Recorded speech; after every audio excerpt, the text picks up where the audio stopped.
We do, and it's still one of our biggest areas for development. So, what does a player represent as an individual? What do they represent as a teammate? And is that again the right principles that we look for? Again, it's a challenge into, as I referenced earlier, when we get opportunity to see a player live in full view for 90 minutes, a warm-up period as well, what information can we be taking from that can also form a picture on that individual as a person, on that individual as a character? So can we do that? And then we're exploring now more and more how, okay, everybody knows social media is out there and social media profiling, but even within that, can we go deeper to look at the traits of an individual in the way that they talk consistently? Perhaps they've done interviews, certain pieces to media that are the traits that you can get out of that.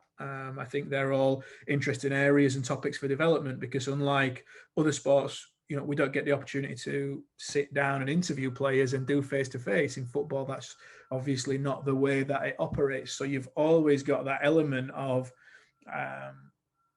how will the individual adapt to our environment and our building. And again, if we can try to get information to reduce the risk of that not being successful, then it's what we have to do. It sounds almost like having a psychological analysis, like through deeper insights and like almost like subliminal or subconscious, communication skills, by the players and in these interviews and on social media, is almost kind of what it sounds like you're saying. I think people will be true to themselves over time. So I think you will see their core sort of traits.